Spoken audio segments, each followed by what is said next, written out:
you had have told me, 4 or 5 years ago that I'd be peddling QR codes around the world, I would have said that you're crazy. Accidents will always happen. So what are you doing to minimize the likelihood of that happening? The engagement of subcontractors inherently creates risk. Ultimately, health and safety is about active safety management. It's the ultimate shortcut that ticks all the boxes. Someone who operates our platform is 3 to 4 times less likely to have an incident on their construction site. This is Professional Builders Secrets, the #1 podcast to help you grow your building company safely and securely. Brought to you by the Association of Professional Builders. Join us every week as we talk to industry experts and your fellow professional builders on everything you need to know to generate more leads, more sales, and higher margins while improving the building experience for your clients. Hello, and welcome to the Professional Builders Secrets podcast, a podcast by the Association of Professional Builders for building company owners, general managers, VPs, and emerging leaders. Here we discuss all things running a professional building company, from sales processes, financials, operations, and marketing. We have another exciting episode from the Professional Builders Secrets podcast. Joining us today is Luke Williams, General Manager for Has & Co. Luke, can you tell us a little bit about yourself, your role, and a little bit about Has & Co.? Yeah, absolutely. Hey, thanks for having me on, Bosco. It's exciting to be on the podcast, and hopefully I can share some value. So Has & Co is a digital health and safety platform focused on the residential construction industry. So we made a pretty conscious decision early on in our journey as an enterprise to focus on small and medium residential builders and A&A contractors, so additions and alterations. From my point of view, I'm the general manager at Has & Co. I started the Australian business, so I was our kind of first person on the ground and set it up from day one. So I've done everything in Has & Co, from sticking QR codes onto site signage boards and sending them off with Australia Post, all the way through to running the business now that we have about 30 people in the team. And my background is very much the building industry. So I've worked in a number of different roles throughout the construction industry, from materials manufacturers through to wholesale distribution, and run my own businesses as well. So it's been a fun ride, and it's going well. I smile when you said QR codes, because there was back in the day when people would look at a QR code and go, "What's that?" And now even our grandma knows how to use it thanks to current events. Unbelievable. Right? Yeah, unbelievable. Yeah. If you had have told me 4 or 5 years ago that I'd be peddling QR codes around the world, I would have said that you're crazy and get out of your time machine. Yeah, exactly. How did Has & Co get started? You talked a little bit about health and safety and digital transformation, which surprisingly they go hand in hand. But how did this idea come to par, and why is it so essential for builders today? Yeah, absolutely. Great question. So 14 or 15 years ago, a couple of tradies in New Zealand were having a chat, probably over a beer. I definitely wasn't there, but having a chat over a beer about all of the list of requirements that commercial construction companies and their friends in commercial construction had to do from a health and safety and a risk management point of view. And imagine if we had to do all of that. And almost as soon as the thought came into their mouths and out as words, they said, "That can't be right. Surely that's wrong." And sure enough, the list of requirements and what you have to do is the same in residential and construction. So they set about on a journey to make health and safety easier. Construction industry has very much always been a she'll be right kind of mentality.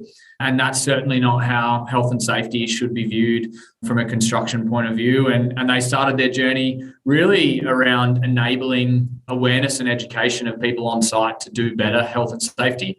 And then we got some incredibly talented and intelligent investors on board that saw the opportunity to digitize the offering. And then 4 years ago, we entered the Australian market with a purely digital platform for builders, and it now takes care of their end-to-end safety needs for residential construction sites.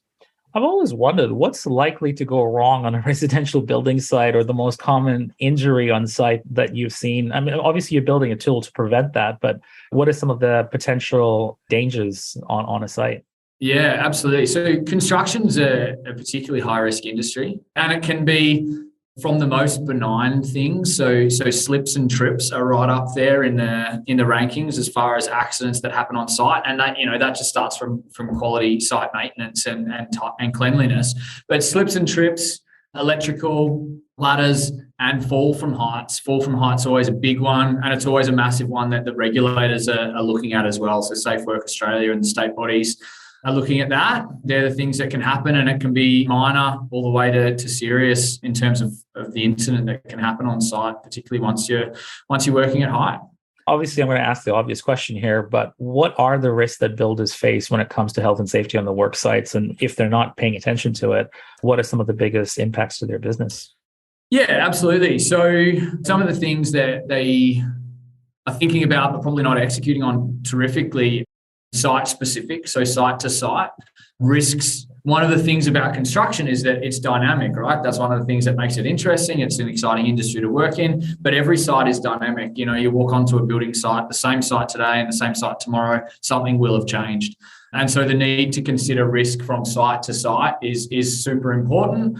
Where we see that fall down and the emphasis isn't on managing risk consistently. So Safe Work Australia and the state bodies would be looking at risk from 3 points of view. You've got to consider it in the first place, then you've got to identify it, and then you have to control it. So, if you're not considering risk from job to job, that's where risk literally starts to creep into the things that you're doing.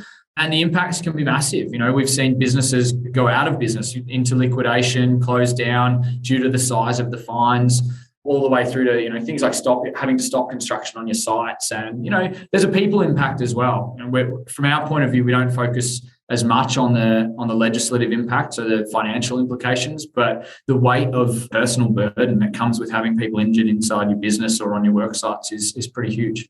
Yeah, that could also impact the culture of the workplace as well, right? So are most of the sites that you work with safe? I know it's a tricky question to ask, but I'm just curious, when you look at your clientele, where's the validation of the technology, I guess?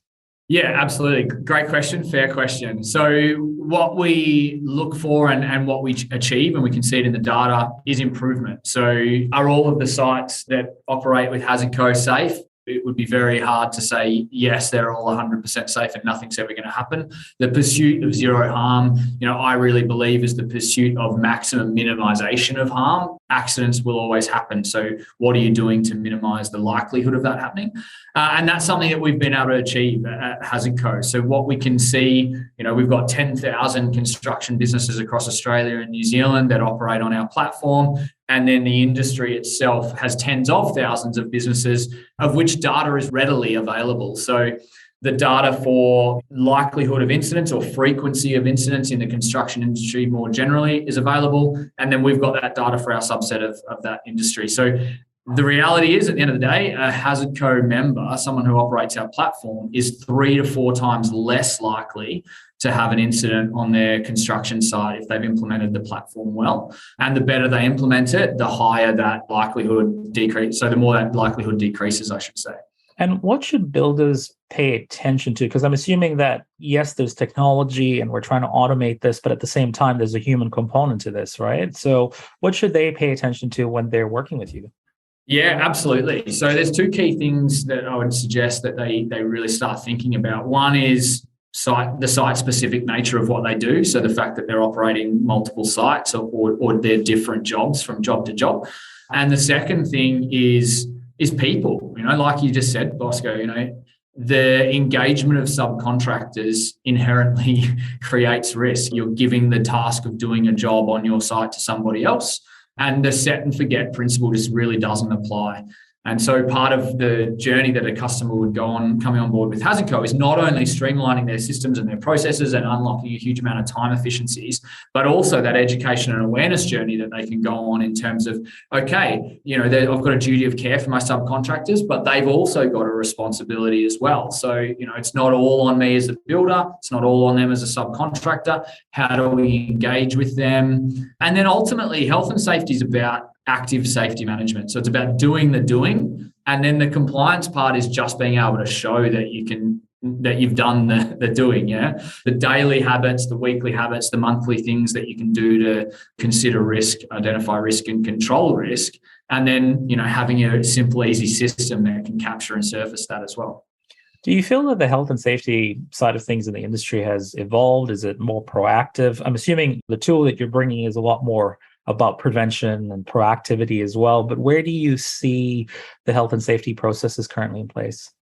Yeah, so the industry has certainly evolved. So, in New Zealand, 5 years ago, we saw changes in legislation. WA, so Western Australia is just going through that at the moment. We've moved to harmonise across Australia in the recent history. So legislation is evolving all the time, and that's a really tricky thing. When you're a carpenter or a tradesperson and you get your building license and you go out and you want to start running construction jobs, you certainly don't go and sit down and read 180 pages of health and safety regulations and then the next 20 pages when they get issued, and they get issued in the worst language possible that you can't understand. So a big part of what we do is our health and safety advisory. So we've got health and safety consultants that sit in our offices in Australia and New Zealand and are literally there waiting for the phone calls of our members to help them out as safety consultants, but also they're digesting all of that, crazy legislation and putting it back to our members, surfacing it to our members in a really consumable way so that they're educated. And so what we see from a trend point of view is the easier it is to understand, the more people do it. The easier it is to do, the better the outcomes, the less risk, but also then the less chance of running foul of the regulator. And then from a regulator point of view, they can kind of go on and off between an education focus, so they're really just trying to make sure that everyone knows what they should be doing, to a compliance focus, which is really about, we're going to catch out the people that aren't doing the right thing. And we're probably in a phase of, and certainly moving into a phase of compliance. They're about enforcement and they're looking at making sure that everything's been done, it's been done right, and wanting to check in on sites. They're hiring more safety inspectors from a safe work and work safe point of view, and they're more active. And so it's just arming our members, our builders with the best possible tools and the right knowledge. So is there anything that builders tend to miss in this process? You just talked about the fact that, when there's changes, there's a lot of changes and it's not usually the best user-friendly language. What are some of the most common things that builders are not aware of or should be aware of better? Yeah, absolutely. I think delineation of responsibility is probably a good one. So what do I have to do versus what does a subcontractor have to do versus what do we both have to do? And so the Hazard Code platform is really designed to break that down. So it's user driven, but it's content guided. So what that means in plain speak is all the answers are in there. You just got to tick the right boxes. And that education and awareness happens just by using the platform. And often our members will go from a stage of, I didn't realize I needed to do that, to, wow, that's so easy to do. And then it just becomes part of running their business. Are they common blind spots that you've seen in the industry that often get overlooked in this space as well? You talked a little bit about their roles and responsibilities, but if you have to look at the last few years, what's the one most common blind spot that most builders face today? I would go with site-specific safety. That covers everything that you do. The biggest blind spot for subcontractors is site-specific SWMs, so a safe work method statement. Lots of them are running around with a photocopied SWMs from 3 or 4 years ago. It's just the same one on every job. And, recently we've seen a few investigated and prosecuted cases where the one thing that was specific to that site that wasn't in the safety documentation was actually what they got caught out with, and there were massive fines. A couple of businesses went out of business. And so that starts with builder documentation as well. So site-specific safety plans are literally that. A lot of builders will get a safety pack of documents, and they replicate that document and they fill in, a new address. They might change a few things, but again, not health and safety professionals, and neither should they be. They miss stuff or they don't do stuff. And so, the banner behind me is one of our messages around confidence, and 90% of builders that move onto the Hazard Code platform speak about a significant increase in confidence that they're doing everything now, because before they did have those blind spots and they were missing, how easy it was to create new site-specific plans on a platform like Hazard Code. It's kind of ironic because what you're just saying is that sometimes they take shortcuts, and here is a tool that can automate and give them a better shortcut, and make them feel more confident, but they just have to do it the right way, I guess is what you're saying. Yeah, spot on. You've nailed it. It's the ultimate shortcut that ticks all the boxes. Right. Fair enough. All right. So what are some of the resources that you offer builders? You talked a little bit about phone support and you've got consultants, obviously. Tell us a little bit about the app. What are some of those really incredible features that could really help them?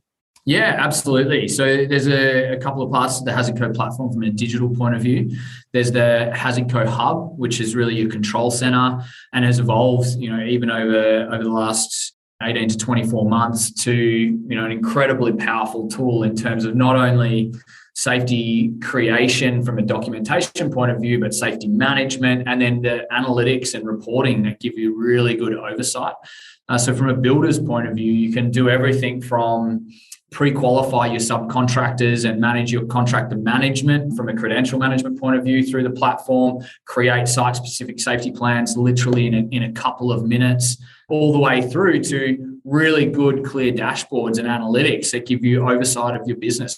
Where are your biggest risk areas? What is most likely to go wrong on your sites? Have you got coverage across your current active projects of inducted contractors and SWIMS documentation and site reviews and those sorts of things? So it brings an incredible level of visibility very easily to the safety and risk element of your business. And then on site, the app is really about safety in your back pocket. It's got ready to go SWIMS templates and a template builder. The content's already in there, so you don't have to know the answers.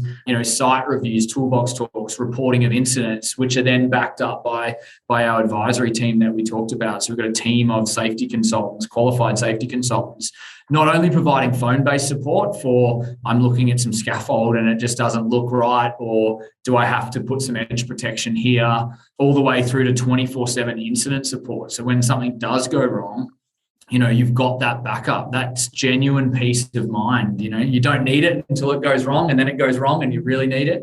And so they've got that 24/7 incident support to help them out when things do go wrong. Now, health and safety can be pretty complex, as you said, with the changes and the updates and the regulation and everything else. I imagine there's a lot of misunderstanding or myths that surround this topic usually. What are some of the more common questions you receive or areas you often need to correct or debunk? Yeah, absolutely. So we focus the majority of our efforts, our attention and our product at the small to medium residential construction business. And so often the biggest myth in that space is I'm too small to be noticed. And so, the feeling is that I'm a small fish. The regulator is out there looking for the big guy. They're looking to make examples. They won't come and see me. And that's certainly not the case. What we see more often than not is the little businesses that get caught, that make the mistakes, that then get prosecuted. They don't have systems in place. They fall into that trap of I'm too small to have to do anything. And the reality is it's no different for them. So, that's a big one to debunk. The other one that I'd probably say is subcontractor management. So where the line of responsibility is, hey, it's my plumber is my plumber. It's his job to do stuff. Yeah, absolutely. It's his job to do stuff, but you need to do stuff as well. So there's that duty of care, providing a safe site, making sure that you're capturing the right details. If you've got their insurances, their plumbing certificate, their white card, their plumbing license, that sort of thing.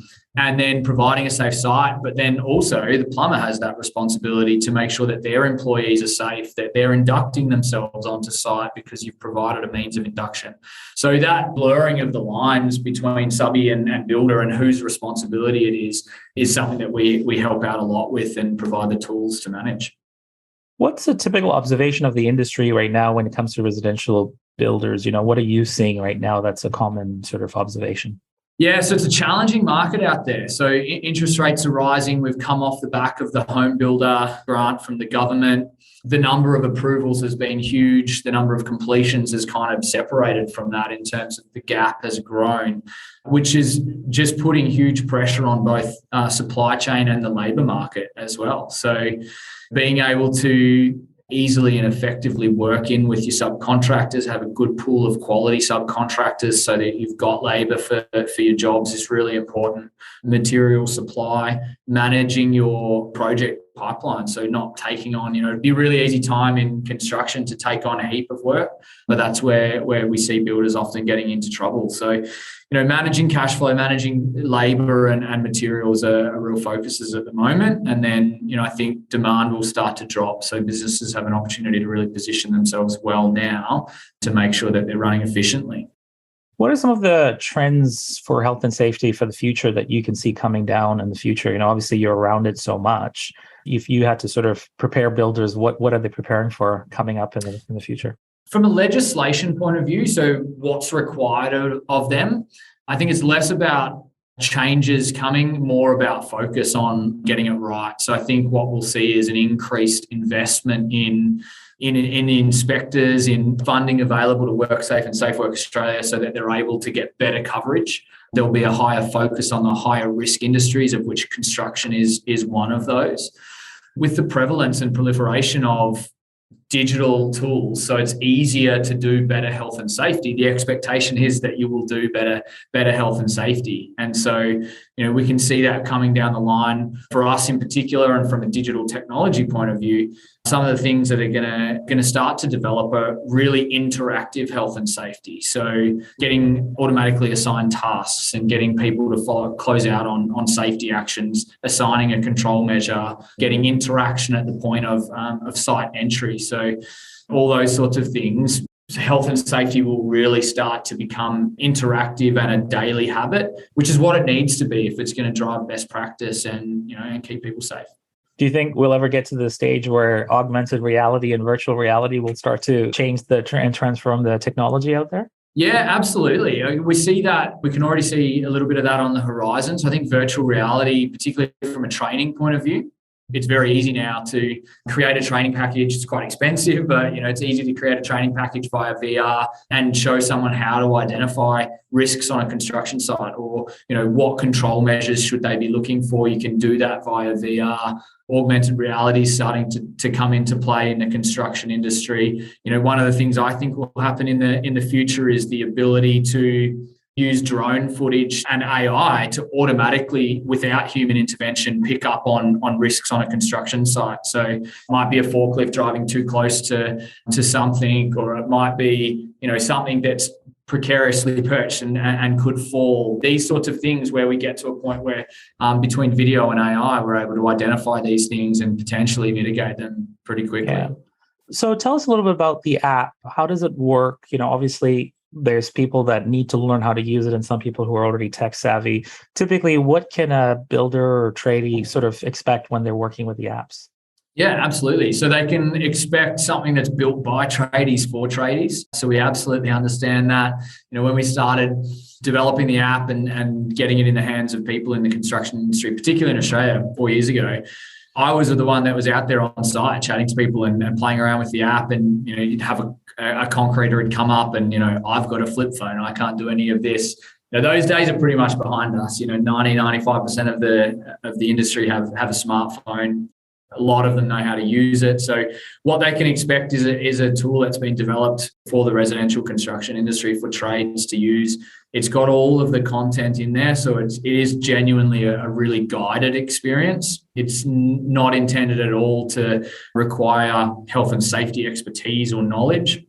You go in and you'd open up the swims functionality in the app as an example, and there's pre-populated templates. There's a library of swims templates in there. So if I'm a carpenter and I'm doing roof framing, I can click on that template. It's got a lot of the info that I would probably know, but wouldn't know how to import or lay out, or how to explain safe work steps. All of that's in there. Quite interactive. I click on the boxes. If I click one answer, it'll give me some options of the next answer. So it kind of guides me through the process. And then it creates a really robust, compliant swims document on the spot. Literally, I think I've seen people do them from already done templates in 30 seconds. You can build a new template in, a minute and a half, 2 minutes. And then you've got a compliant swims that everyone can sign off digitally and it's submitted straight away. I guess, I could talk to you about this for days because you're basically mixing health and safety with technology. So you've already had my attention. But I'm just curious for the listeners out there that aren't prioritizing health and safety or aren't aware of this tool, or more importantly, are taking shortcuts they shouldn't be taking. What words of wisdom do you have for them? Yeah, absolutely. And so what we do know is that 20% of the industry doing nothing. 30% of the industry are using basic paper systems, which are nearly always falling short of where they need to be. So, they're big numbers. That's half the industry that could be doing a lot more. And so what I would say is what we have seen over the years is it's not that builders don't want to do it. It's not that they don't care about it. It's not that they don't value the safety of people on site. It's just that they don't know where to start, right? So as human beings, if we don't know how to do something, it's probably not something that we're going to willingly do. I would say that it's easier to do than you think. It's better to start than to do nothing. And there's digital platforms out there like Hazard Co that take all the work out of it for you. It's a confidence thing. You don't need to be an expert. Get the right tool and you're off and running. Well, thanks so much for being here today. We really appreciate the insights as well. And I look forward to seeing many more innovative ideas coming from this particular platform. Before we go, one final question to you is what can the current users experience or what can they expect to see from you guys in the near future? Yeah, great question. So some of that interactivity that I was talking about earlier, that's where a lot of our focus is on at the moment. And so the ability for two-way interaction via the app. So we've got a lot of engagement between builders and subcontractors, but how do we create that really true two-way communication and interaction, notifications, tasks, reminders, assignment of responsibilities, control measures, submission of documents straight from the app. Take a photo of something or upload a SWIMS document that you've already got, send it straight through to the principal contractor. So really just expanding the capabilities of the app as a genuine safety tool on site in your back pocket that provides two-way interaction and engagement. Thanks, Luke. We really appreciate you being here and we look forward to having you back here again. It was terrific to come on, great chat, and always good to be involved in these things. Thank you for listening. Remember to subscribe to Professional Builder Secrets on your favorite podcast platform and leave a review. To learn more about how the systems at the Association of Professional Builders can help you grow your building company, visit associationofprofessionalbuilders.com. See you next time.